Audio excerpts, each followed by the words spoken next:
When I first met Mr. Flins, I assumed that the reason he lived alone was either because he didn't like being around people, or that he was just a little eccentric. Turns out that the complete opposite is true. Well, at least in terms of his social appetite. Only thing is, every time we talk, he always seems to end his stories on a cliffhanger. Sometimes I wonder if that's his way of making sure I'll come back to hear the rest. You're saying there's a lot more to Mr. Flins than meets the eye? Huh. Well, that's hardly unusual for a ratnik. We're all from different walks of life, so who doesn't have a few things they'd rather keep to themselves? Even my old pops rarely talks about his past. As for Mr. Flins, well, I've certainly got to know him a lot better, and after everything that's been going on lately, I've got a rough idea of what he might be hiding. I actually asked about it once, but he neither confirmed nor denied my suspicions. In a way, I guess that's an answer in itself. Our friendship with the Frostmoon Scions goes all the way back to the days of the Torchforger himself. Truth is, though, even if it didn't, I'd still have nothing but admiration for the current Moonchanter. She's kind, gentle, and I end up learning something new every time I visit.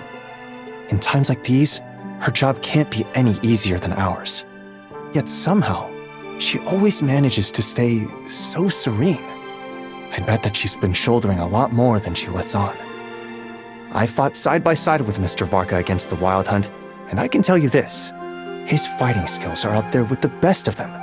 I've heard that the Knights of Favonius were founded to defend their homeland, just like us Lightkeepers. I hope that someday, once we've finally driven the Wild Hunt from Nodcry, we'll be able to travel beyond these lands and fight for those living in hardship elsewhere as well. Our operations in Nasha Town have become way smoother in recent times, and it's mostly thanks to the Curatorium of Secrets. It sure wasn't like this before, I'll tell you that. Before Miss Nephra arrived on the scene, it was like we were locked in a constant battle with the town's gangs, and it used to worry my old pops sick. Things have improved immensely since then, though. That said, Miss Nephra seems to love teasing me just as much as Mr. Flins does. And I have to admit, that can be a bit of a headache sometimes.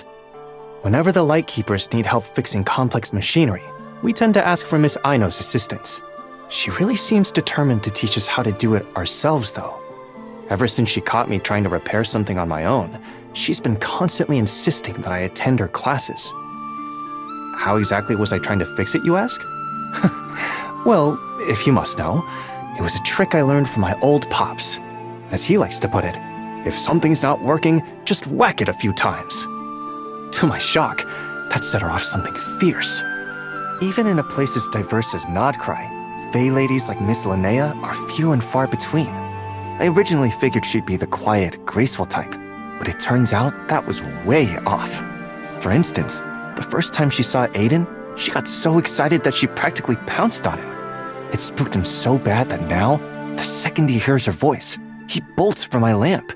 And remember, this is Aiden we're talking about here, a messenger bird who's usually so unflappable that he wouldn't flinch for anything, not even the Wild Hunt. Nodcry is an Elysium built by human hands, a dream kept alive over the centuries by the blood and sacrifice of countless generations of Lightkeepers. There might be a new deity in town, but I don't think our way of life will suddenly change because of that. It's not that I doubt the Moon Goddess herself. Far from it. I just believe that, rather than waiting for someone else to save us, we do better to rely on our own strength. They say that the calmer things seem on the surface, the more likely that danger lurks in the shadows.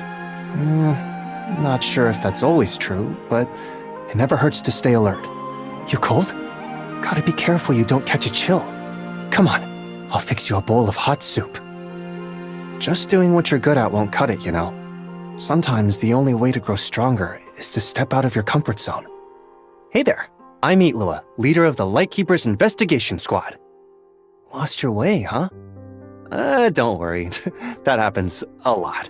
These paths aren't exactly traveler-friendly even on the best of days. Just follow my lead. I'll light the way ahead. Sun's back. Looks like the light won again. As my old pops always says, the gods are at it again. Just hope they don't drag the rest of us into it. Finally, some decent weather for a change. If only it were like this more often, us Lightkeepers wouldn't have half as much to worry about. The wind's kicking up. That's never a good sign. We'd better make camp before it turns nasty. Another dawn. Another night safely behind us. Now the sun's up, I should probably take the chance to scout out our surroundings. Problem is, I could really use a nap.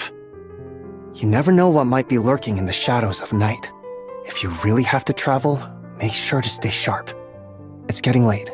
You go ahead and get some rest. I'll keep watch tonight. It took a lot of pestering before my old pops finally let me join the lightkeepers. I just couldn't bear the idea of staying in Pyramida safe and sound while others were out there, risking their lives. Like I told him, I'd rather be on the front lines, helping keep the wild hunt at bay. Being squad leader essentially means I'm responsible for keeping my comrades alive. Some days, I still wonder if I'm really cut out for it. But since they've placed their trust in me, I can't let them down. It's a lightkeeper's duty to protect the merchants and travelers who pass through our lands. Does that include adventurers, you ask? Well, technically it's not part of the job description, but I can tell you this. No one's getting hurt on my watch. Now that you're a member of the investigation squad, I'm responsible for your safety, and a whole squad's worth of little birds tell me you've been off adventuring in dangerous places again. Seeing you safe and sound puts my mind at ease, but I'd feel even better if you let me come with you. Someone once told me these were no more than pretty gemstones. It wasn't until I held one myself that I understood what it truly meant. I don't think fate gave it to me by accident, but still, the onus is on me to prove I'm worthy. If you look north from the highest point in Pyramida, you can just about make out the edge of the Snezhnayan tundra. They say that was the homeland of our first Starshina, Torchforger Solovey. He ended up losing everything, even his home. Yet here, he found a place to belong. Maybe that's why this fortress exists, as a refuge for people like us, a place to find warmth in each other.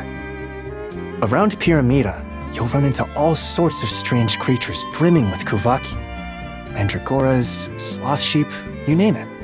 They might look like animals, but they're actually plants, so don't be fooled by the mimicry. Still, they taste delicious. I could whip something up for you to try if you'd like.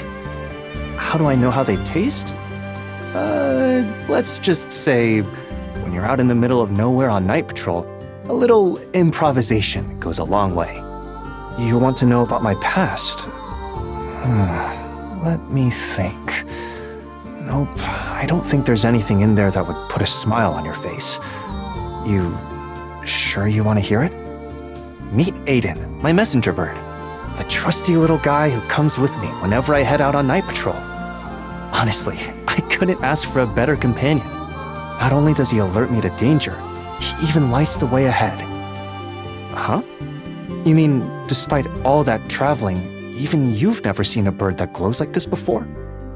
Hold up. Could he actually be more than just a regular messenger bird? You've probably noticed that my oath lantern is a bit different from the standard issue ones that everyone else carries. It's not because I'm a squad leader or anything like that. It's just the signal lamp I used back when I served in the logistics squad. Later, when our equipment was upgraded, this became the last of its kind. I guess you could say I've grown kinda attached to it. The idea of replacing it doesn't quite feel right. You know how I call Nikita my old pops? Well, it probably wouldn't surprise you to hear that the others all call him old man too. Despite that though, I don't actually think he's aged much at all. He still remembers the positions of every lighthouse and who's stationed there, even better than I do. And no matter how hard I try, I can never hide a thing from him. But that's exactly why I can't help but wonder, what will happen someday when the years finally catch up to him? Whenever the wild hunt comes forth, the wails of the dead follow in its wake. And every time I hear those cries, I feel like I'm back on that battlefield, reliving the day that my old pops took me in. Perhaps as long as the wild hunt still roams this land, the nightmares that haunt me will never truly fade. Now you mention it, I guess I spend most of my downtime with my squad mates too. Lately, we've all been hooked on this new game called Tabletop Troop. We're still short a couple of players, though. So how about it? Want to join us? The thought of innocent people dying in sudden, meaningless calamities is something I can never accept. I just wish that no one else ever has to go through something like that again. That's all I've ever worked for. To be honest, I don't really have any strong preferences when it comes to food. The way I see it, as long as we can all gather around the fire and share a warm meal, whatever's on the table tastes like the finest cuisine there is. As long as it's hot, I'm fine with just about anything. Cold food, though, yeah, not so much. Imagine, you're out on night watch in the dead of winter, and you're handed a bowl of stone-cold gruel. Ugh, the mere thought of it makes me want to say something I really shouldn't.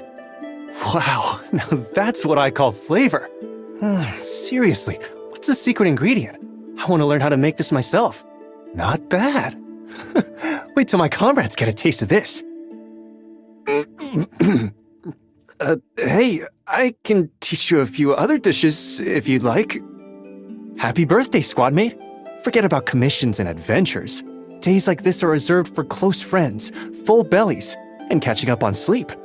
I'll be standing watch, so you just focus on letting your hair down.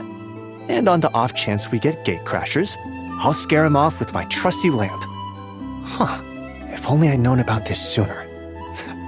Now that's what I call a game changer. I'm certainly feeling stronger, but I can tell I've still got a long way to go. Can't believe how much I've learned, and it's all thanks to you. I might finally be starting to believe in myself. I've relied on you so much up till now, and I really appreciate your help. Now that I'm feeling up to it, I hope you'll let me return the favor. Once in a while, at least.